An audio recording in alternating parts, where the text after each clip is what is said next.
The Sukhoi Su-27 flanker, interceptor, fighter bomber, and now also a long-range strike aircraft is a truly remarkable aeroplane.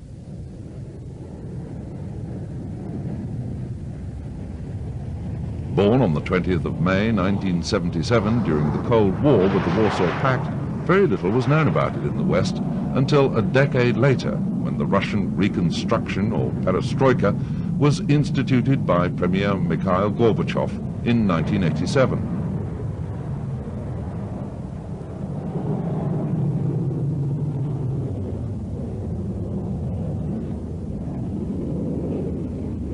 And with glasnost, or openness, the West was in for some shocks, particularly from Soviet military aircraft, which had been assumed to be inferior, especially the Su-27 with its NATO codename of Flanker.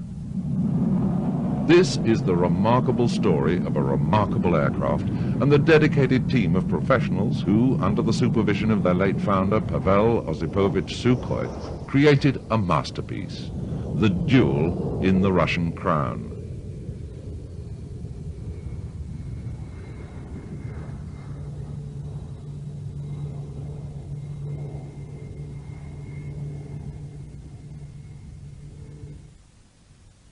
After the First World War, Pavel Sukhoi found his fascination with aircraft overwhelming.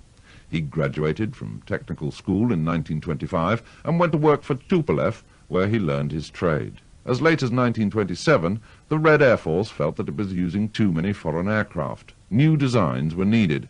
Tupolev and his chief designer, Pavel Sukhoi, came up with the ANT-5, a single-seater fighter powered by the 460 horsepower M22 engine, giving a top level speed of 160 miles an hour. In June 1937, the first successful polar flight was made by the specially built ANT-25.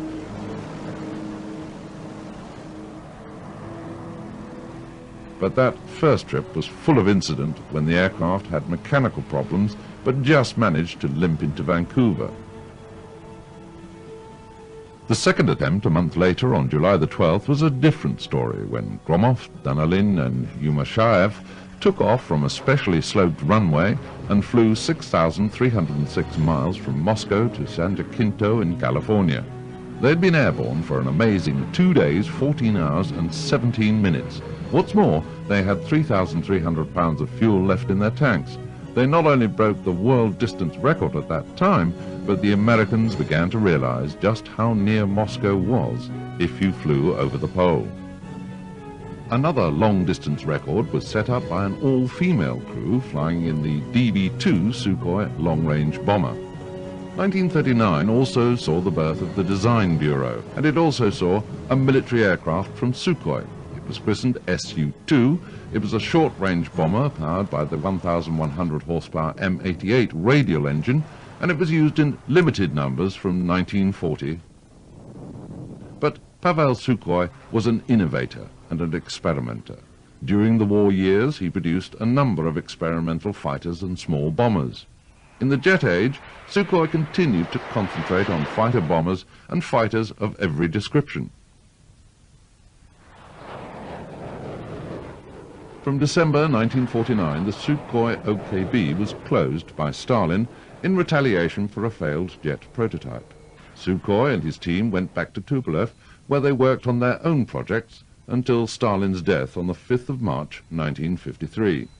The first product of the new Sukhoi Bureau was the S-1 prototype of this Su-7, which was originally designed as an air-to-air fighter, but because of the more agile MiG-21, it was changed to a ground attacker. In the spring of 1956, the Su-7 flew at twice the speed of sound for the first time. Sukhoi had also been working on a delta-wing all-weather fighter, the Su-9. Given the code name Fishpot by NATO, the Su-9 was to become one of Sukhoi's great successes.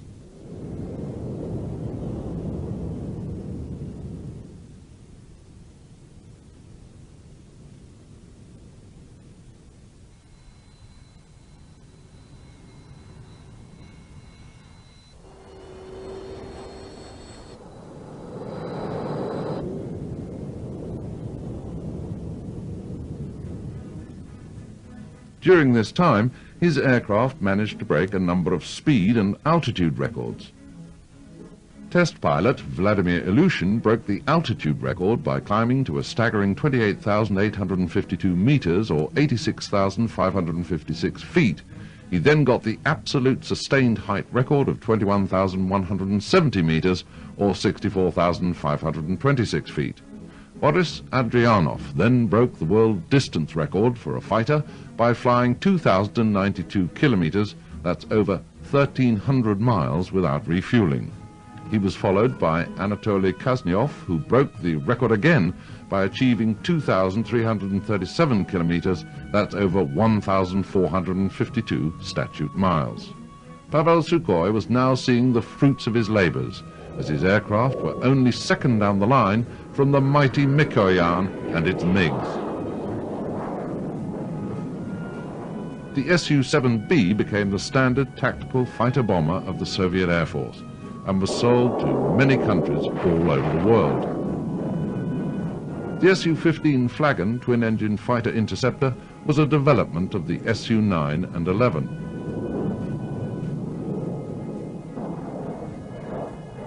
The highly successful Su-7 had also been developed further with an uprated Lyulka turbojet and variable geometry wings. It became the Su-17 tactical fighter. At about this time, in 1969, Sukhoi and his team won a design contract for a long-range interceptor that would not only replace existing fighters of the IAPVO, the Soviet Union's air defense force, but also be able to beat the new American F-15 Eagle in air combat.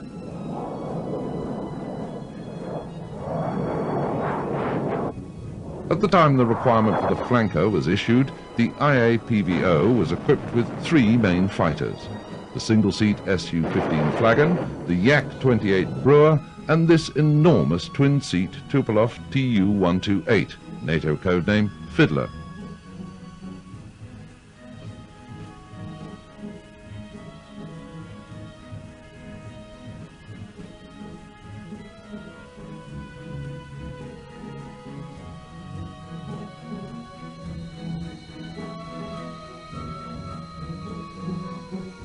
This was the world's largest ever operational fighter.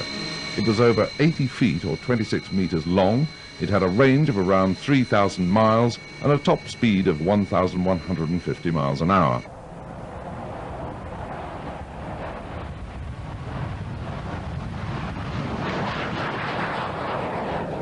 Armament was 4 Ash missiles, which came with both infrared and radar homing seekers.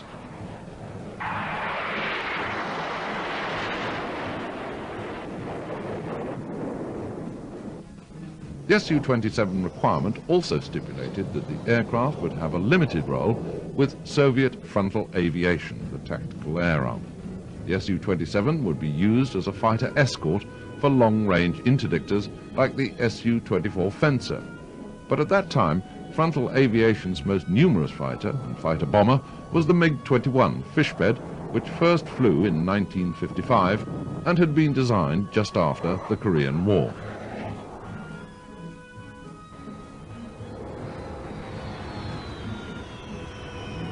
Meanwhile, manufacture of Sukhoi fighters and bombers continued apace.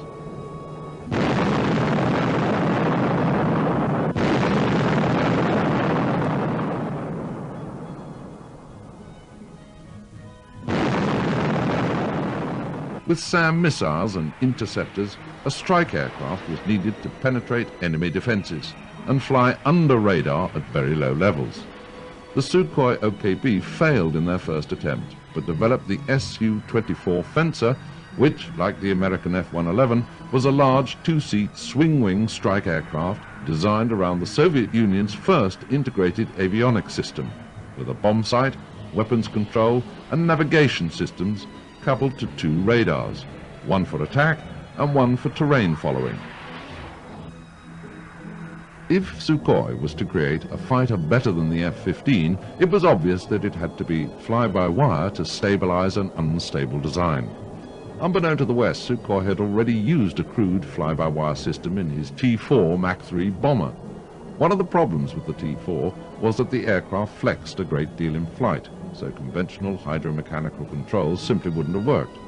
Back in 1967, well before America or the West, the Russians claimed to be the first in the world to have a fly-by-wire system to stabilize the aircraft. Sukhoi had already got 4 years fly-by-wire experience when the Bureau started on their new design, which was eventually to become the Su-27.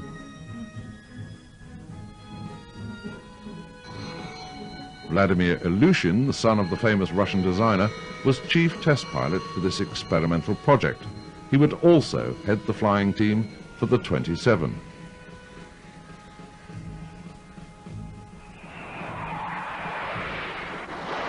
After the United States Air Force experiences in the Vietnam War, both the Russians and Americans looked at a ground attack aircraft to operate in the heart of battle, but be able to take immense punishment from ground fire and still get its pilot back to fight another day.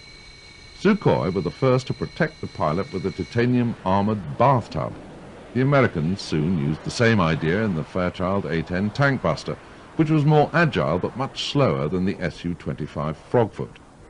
The prototype Sturmovik, the T-8, was first flown by Vladimir Ilyushin on the 22nd of February 1975.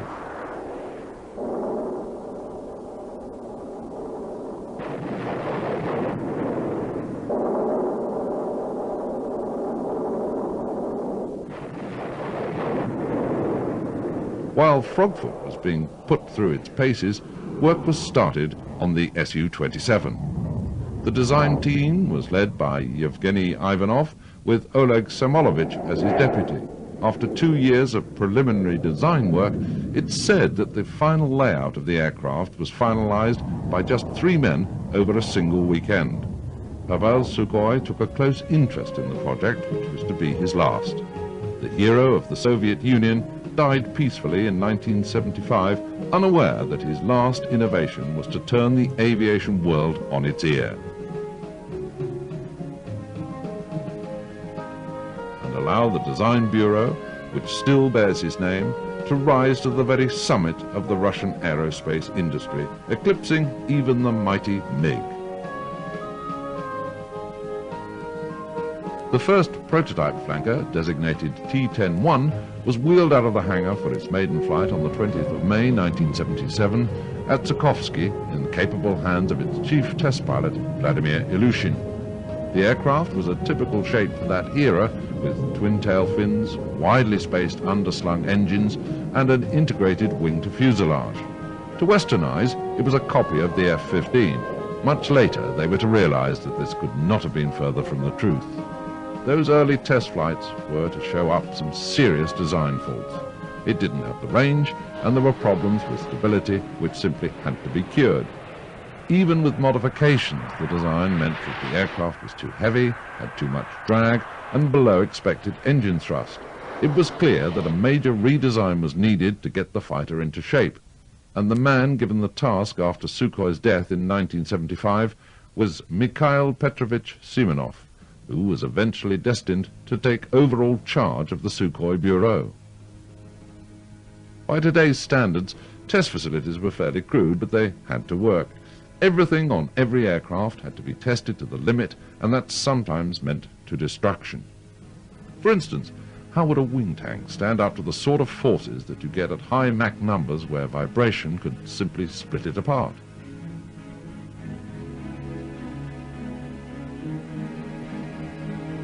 And how would the mechanical side of the aircraft react to the pilot? How much actual force would he need to feel realism in a fly-by-wire system?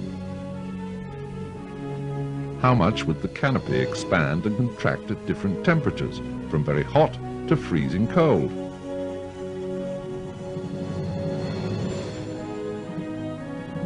Even the undercarriage had to go through rigorous testing in the lab to find out just how reliable it would be, or what improvements, if any, needed doing.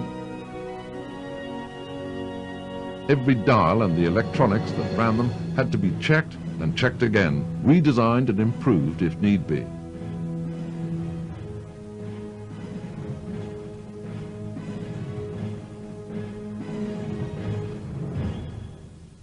The ejection system had to work. The hood blows first.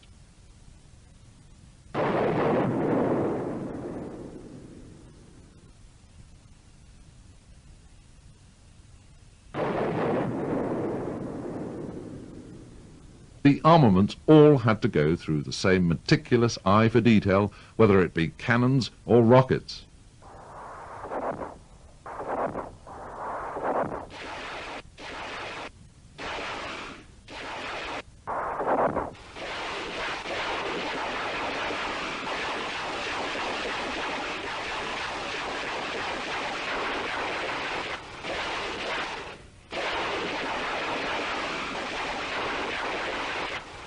Another important test was to find out what would happen if one of the engines got hit from behind.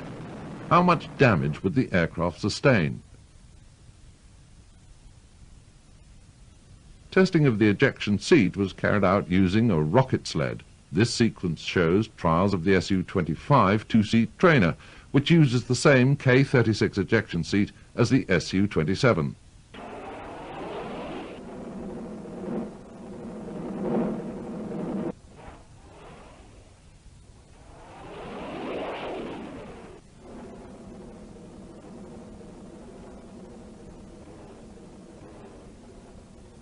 The production Su-27 supersonic all-weather fighter interceptor was finally rolled out in 1984 with an impressive set of credentials.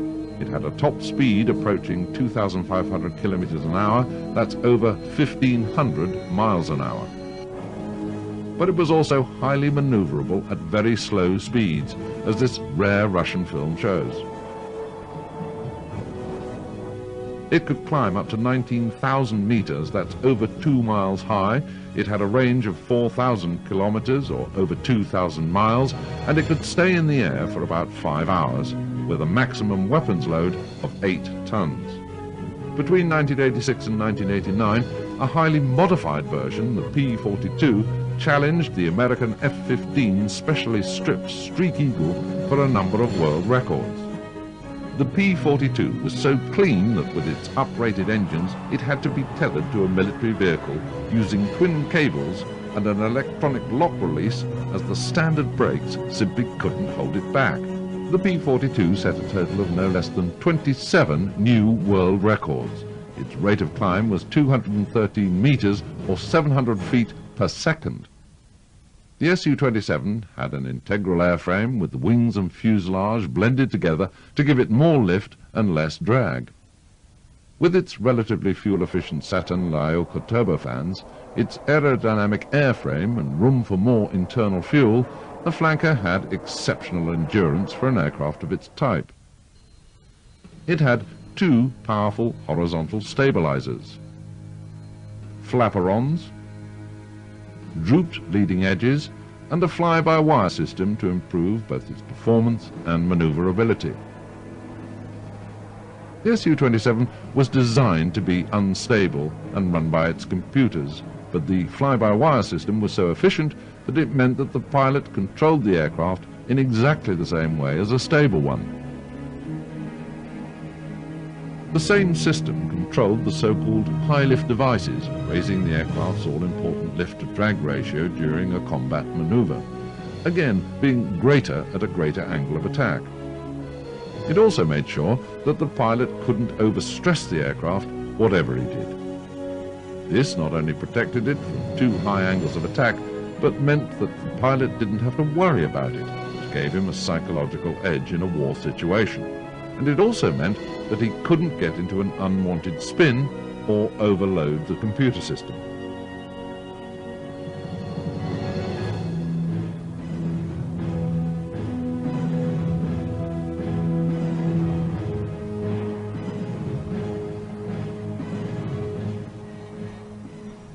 The fly-by-wire control system had 4 extra channels, so that if any of its components failed, another channel would automatically take over, leaving the pilot free to get on with the job in hand. Victor Churkin was a combat pilot, so what did he think of the flanker? The Sukhoi Su-27 is very maneuverable, and its minimal radius of turn is quite comparable with that of piston-engine fighters of the World War II. The fighter's good cockpit visibility and small deflections of its control surfaces make possible to pilot it confidently at small altitudes.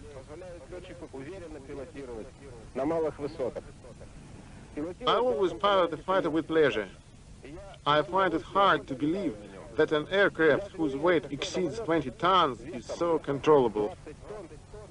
Because the Su-27 was designed to land on rough terrain, its engines are protected from any stones or rubble by these simple anti-ingestion protective screens, which work totally automatically during the taxiing, takeoff and landing phases. Its twin engines are set well apart with an integral fire protection system between them. The wide clearances between the fuel tanks and intake ducts stop the risk of any fire spreading.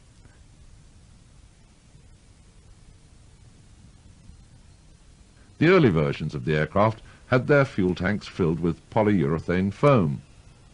This is a dramatic example of a fuel tank filled with foam and shot at by a round of ammunition.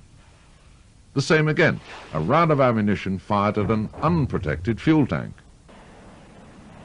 All these protective measures meant that the flanker should survive if it was hit in combat.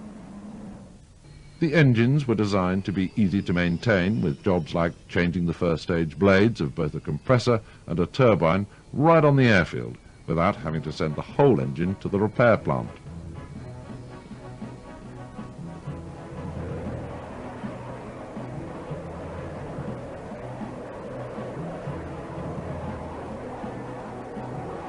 Two search and track systems were coupled to a look-down pulse Doppler radar,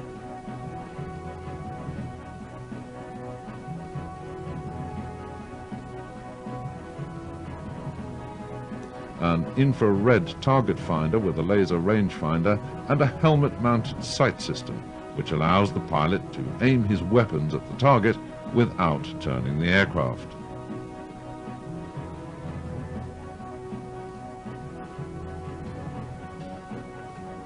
A navigation system and an automatic flight control system means that the aircraft can take off in bad weather, day or night, with a 200-foot cloud base and 2,500-foot visibility.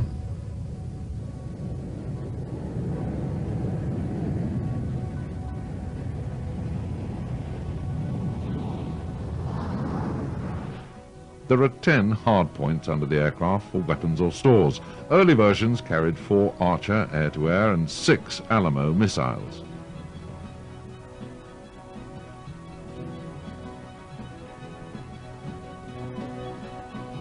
Apart from the underwing stores, Flanker has an internal 30mm cannon with a potent 200 rounds of ammunition. The cannon is linked to the target designator with a rangefinder which is said to help in close combat.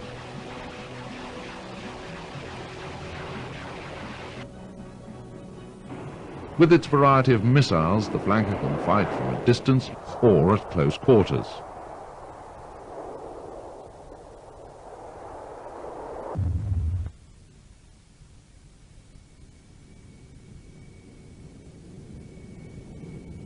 One of its requirements was to escort the Su-24 Fencer bombers to their targets. While the squadrons took off, the Aleutian A-50 AWACS got itself into position to control the battle. The flankers led the bombers towards the target area,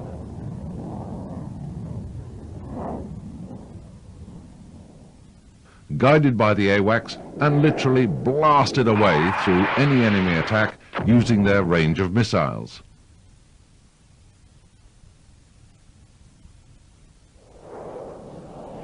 Until the way was clear for the bombers to drop their load.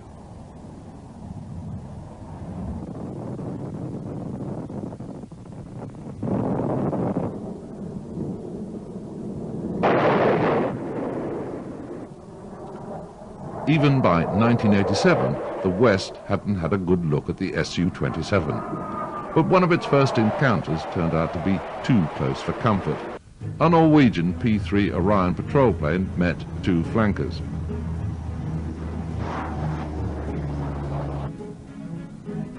One of the flankers got too close and hit one of the Orion's props, damaging both aircraft with bits of the prop flying through the Orion's fuselage. Now the West had seen Russia's mystery aircraft, its aviation industries were suddenly spurred into action. 1989. The Paris Air Show was the first time that the Western crowds were to witness for themselves how true the rumours had been about the Su-27. Was it as agile and potent as they'd been led to believe? Test pilot Viktor Pugachev left them in no doubt at all with his dazzling display. He pulled his 22-ton aircraft straight off the runway into a vertical figure of 8 within an 800-metre frame.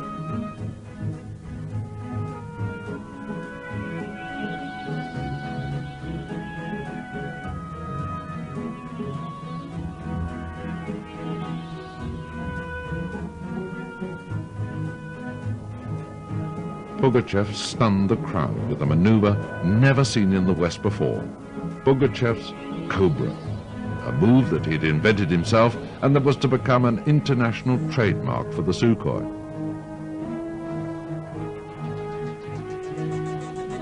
The aircraft flew straight and level, then pitched its nose up to 120 degrees.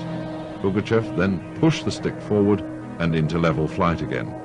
No other fighter anywhere could do the Cobra. It seemed that the rumours were true after all. This was indeed a truly remarkable aeroplane.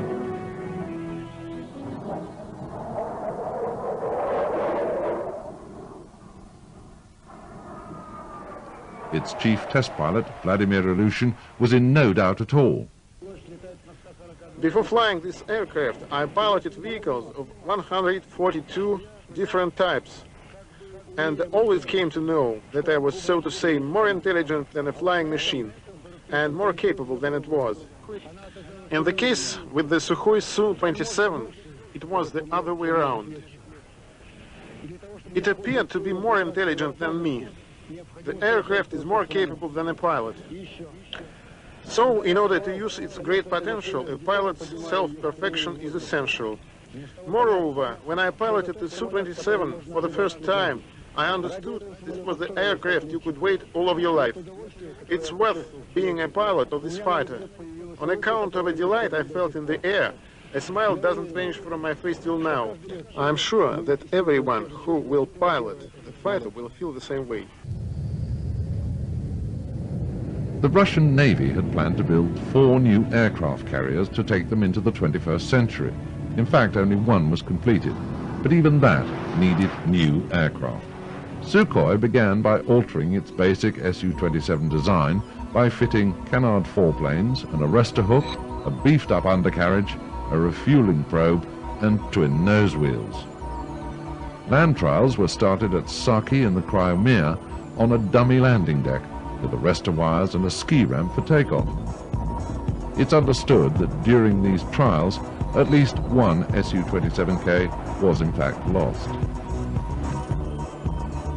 Other changes to the basic 27 were that the distinctive tail cone section was shortened to miss the deck on landing and rotating. There was also the plumbing available to carry an external fuel tank.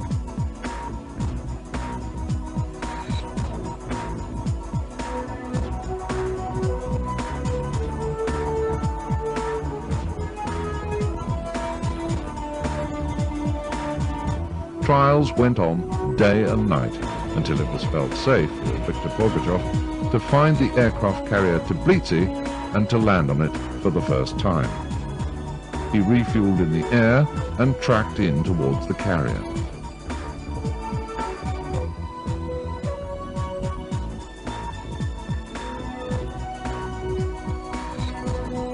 Then lined up for his final approach.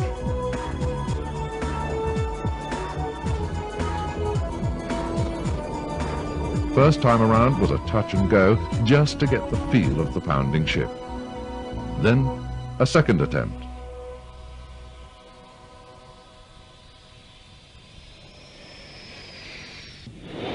Third time lucky. Yes, on the third attempt, he brought the flanker in for a perfect deck landing.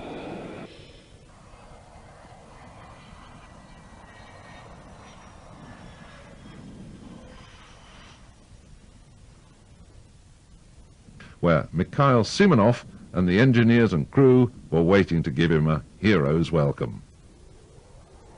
Pugachev's historic landing was made on November the 1st, 1989. His takeoff run proved that the Su-27K could get into the air after a ski run of 100 meters, or 328 feet, with no catapult.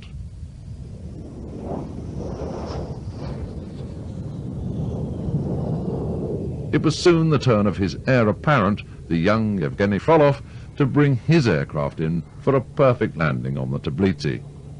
He got the customary welcome from the waiting crew.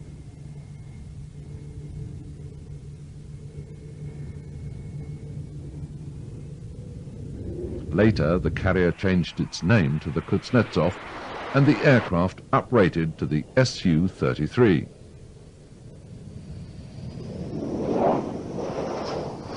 The great rival for the naval contract came from Sukhoi's arch competitor in the form of the MiG-29 KVP.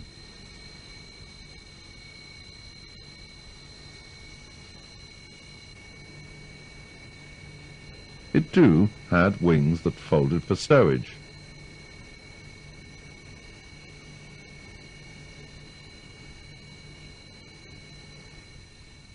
To get full power before takeoff, the Russians used this very simple chocking system built into the deck. Once the aircraft is at full power, the retaining chocks simply disappear.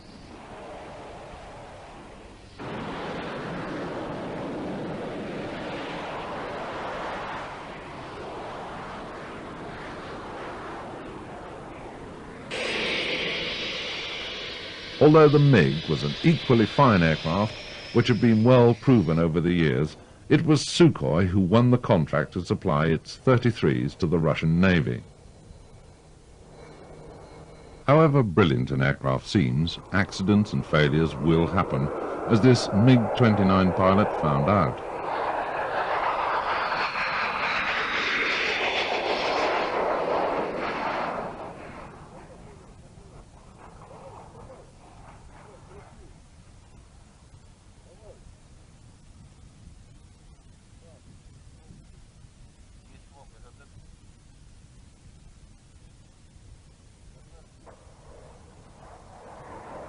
In the early stages of the flanker's development, the second prototype was lost in a fatal crash. A wing fault killed another pilot and nearly destroyed a second T-10. Fortunately, these two men lived to fly another sortie.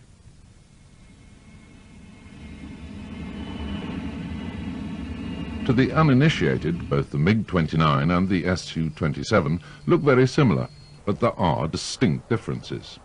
The Sukhoi is a much larger aircraft when you compare them closely. The MiG has a shorter nose and is not as drooped as the Sukhoi. Looking from above and behind, the Sukhoi has a much wider fuselage.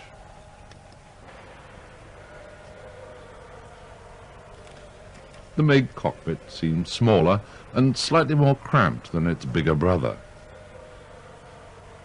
where there's not only more space, but the Sukhoi seems a lot more complex, and it looks a little more modern. But both look positively ancient compared to the American F-15 layout, with its state-of-the-art screens instead of old-fashioned dials. In fact, the whole Sukhoi program was developed because the F-15 Eagle was far away and ahead of anything the Russians had in the early 70s. Even in the F-15As, which went into service in 1976, the pilot sat high with an excellent all-round view, surrounded by analog instruments, with his head-up display on the windshield in front of him. The first F-15s to engage in combat were blooded by Israel on the 27th of June 1979, when they claimed 5 MiG-21s of the Syrian Air Force. The F-15E is a strike attack aircraft with a top speed of 1,650 miles an hour and a ferry range of 3,570 miles. Farnborough 1990 was the first time we'd seen the two-seater version of the Su-27, the Su-27UB. To all intents and purposes, the two-seater version could do everything that the single-seater could do in the capable hands of our old friend Yevgeny Frolov.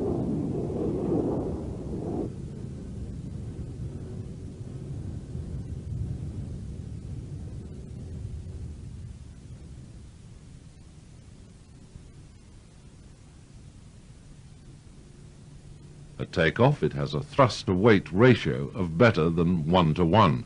That's an awful lot of poke. Frolov threw 22 tons of aircraft around the sky as if it were a small aerobatics plane, with lightning-quick spins and a huge cobra of over 120 degrees. Some argue that this maneuver is merely an airshow stunt. Others argue that in combat the aircraft can be slowed down so quickly that any hostile missile would find it very difficult to hit its target, and an enemy fighter on its tail may well overshoot the Su, just as the Harrier proved with its spectacular Viving maneuver.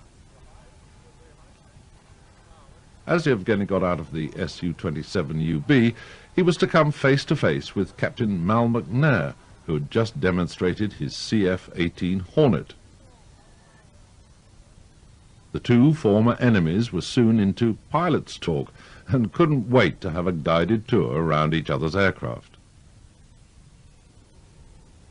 Mal was relieved to see that the Su cockpit was relatively old-fashioned, but the Russian policy at the time was to standardize all fighter cockpits so that any Russian pilot could transfer from one type to another with as little interruption as possible.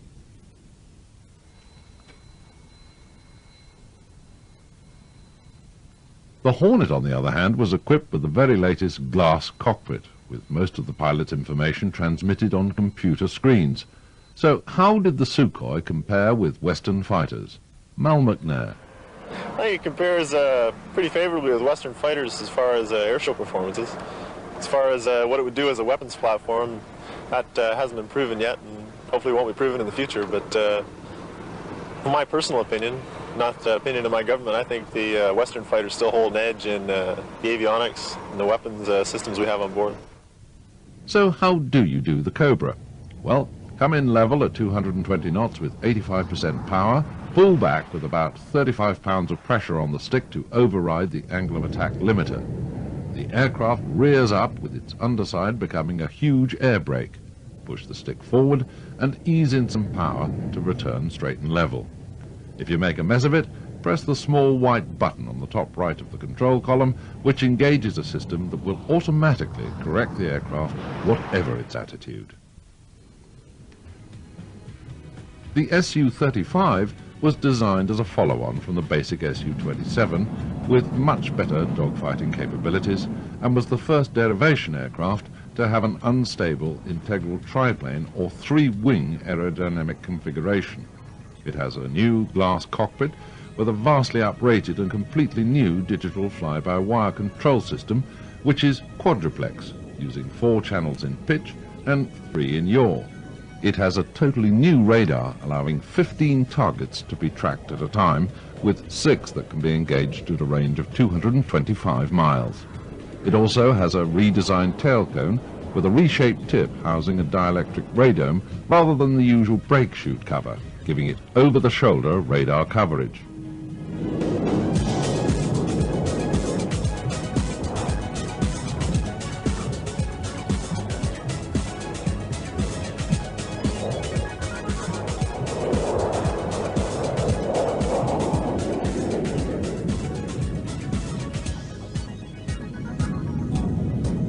The aircraft is capable of automatic terrain following and avoidance, and it can attack ground targets without even entering the battle area.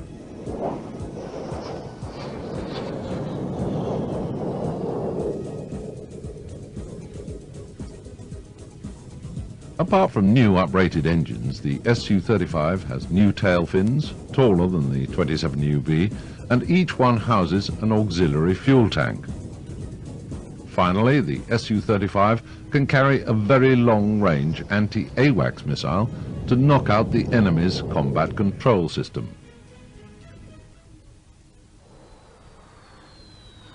Yet another derivation of the basic Su-27 is this 27IB Platypus fighter bomber. Anatoly Ivanov climbs up the nose-wheel ladder into the spacious cockpit.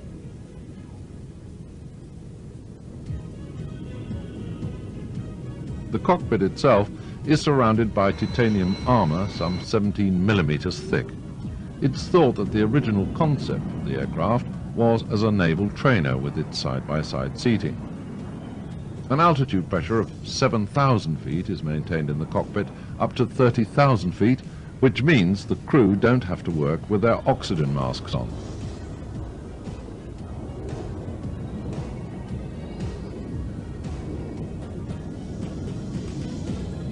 The Platypus is equipped with air-to-air refueling, which gives it a very long range, and the crew can even lean back on one of the seats and take a nap on a long endurance flight.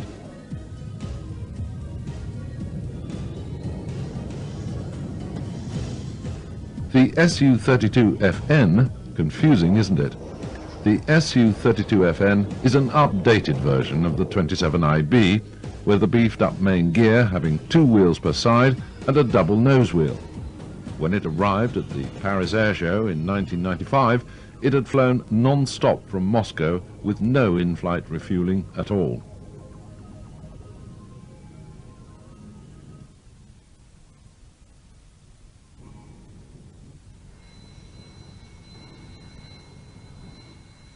Every country has its display teams, the British with the red arrows, the French with their Patrie de France. The Russians are no exception. One of their teams is the Russian Knights. Their leader flies the Su-27UB conversion trainer.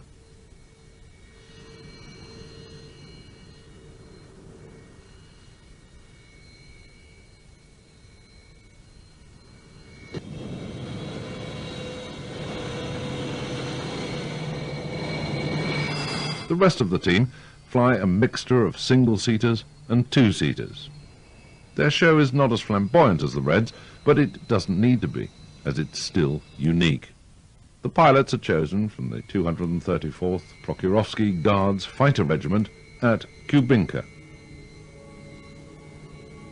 The Sukhoi Su-27 Aerobatics Demonstration Team, the Russian Knights.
The modern Sukhois can carry a variety of weapons, but the basics are still the R-27 Alamo and R-73 Archer. The Archers are the smaller of the two, and they're usually found on the outboard rails. They have thrust vectoring vanes, which make the missiles very agile at short range of up to, well, a couple of miles.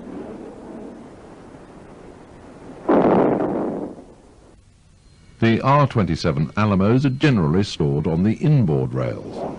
This is one of the weapons the former Soviet Union is alleged to have stolen from the West. Well, it does have a resemblance to the Sparrow missile. Both missiles are long range. They're both missiles that are launched once the target has been spotted on the aircraft's radar. They also have a small radar of their own for guidance and detonation on the target. Maximum range, it's about 35 miles.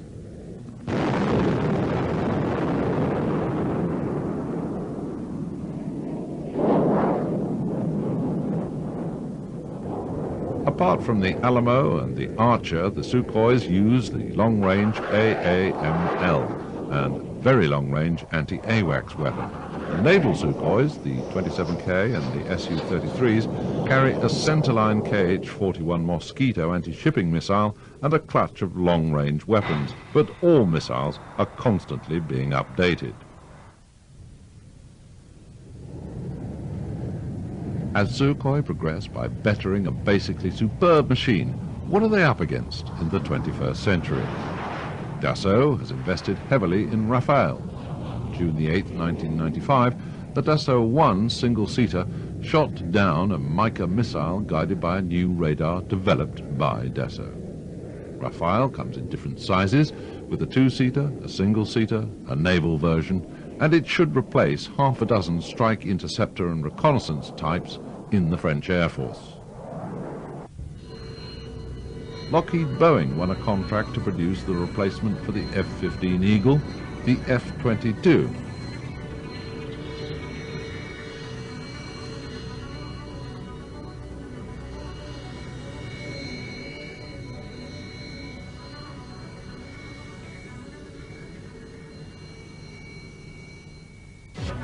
It'll cruise long range at supersonic speeds without afterburners. And it uses stealth technology to beat advanced radar defense systems. The contract was won after a contest with McDonnell Douglas.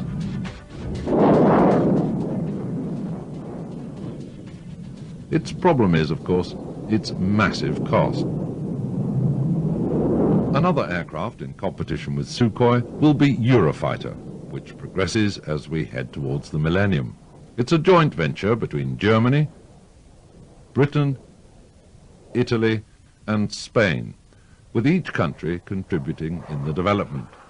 In September 1996, DA-2, or Development Aircraft 2, in the capable hands of test pilot John Turner, gave a well-paced performance at Farnborough 96.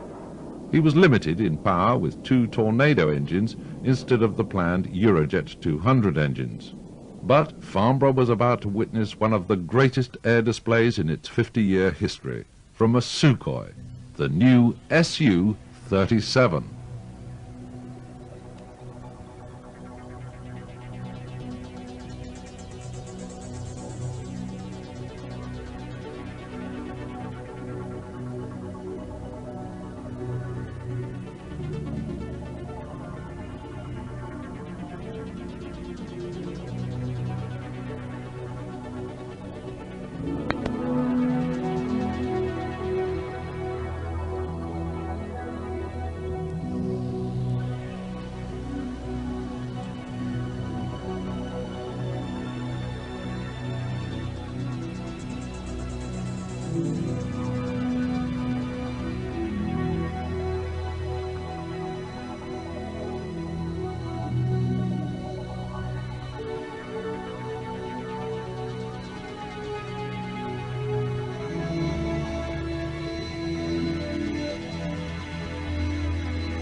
No other jet fighter in the world can do a 360-degree loop virtually in its own length. The Su-37 can, but how's it done? Well, it's partly down to the vectored thrust. Instead of having jet thrusts pointing directly backwards, the pilot can move the nozzles up or down to give the aircraft extra maneuverability. Test pilot Yevgeny Frolov thinks that the new fly-by-wire system and the new nozzles make a big difference. Yes, big difference, because absolutely new control, absolutely new flight-by-wire. Of course, nozzle control system is new too. With the new nozzles, Frolov can do a Super Cobra, which he can stop at any time and roll out of. Super Cobra, it's Cobra together with control. In all position I can stop this Cobra. I can make Cobra through 360 degrees. But does the nozzle control have a separate lever? Okay, we have a button on the stick. If I not push this button, control is normal. Or if I push this button, I can cross limited angle of attack and G. When I making 360 degrees Cobra, I pushing this button and pull stick.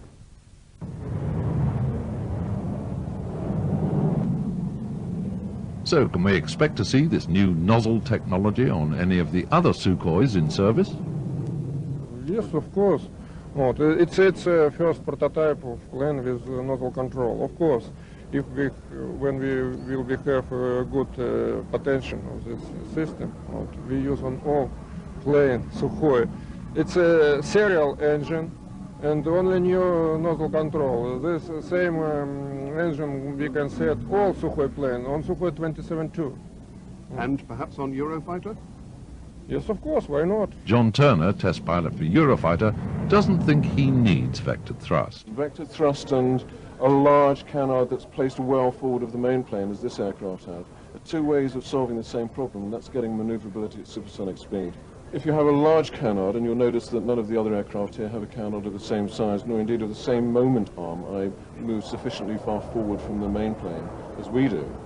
If you have that large canard with a large moment arm, you don't actually need to use the nozzles. During Farnborough Week 1996, the Russians threw down a challenge. Mikhail Semenov said that here at Farnborough we can take on any American pilot and we'd be happy to perform an actual dogfight. Well, certainly under the right circumstances, you'd like to have that challenge to go up against. It would be an interesting fight.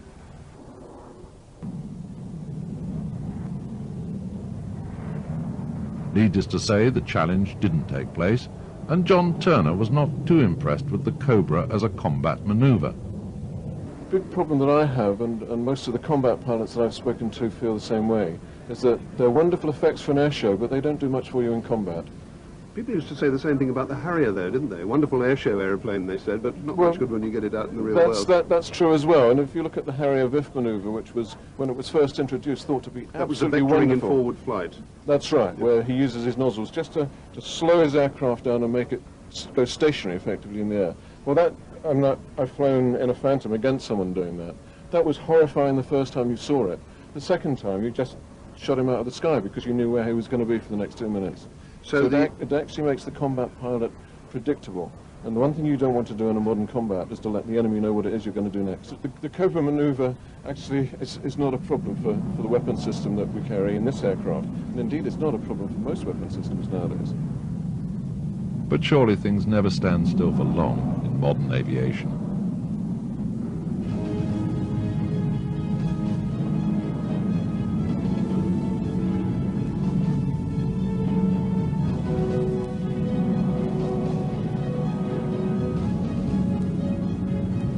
Time for a last look at the breathtaking performance of the Su-37.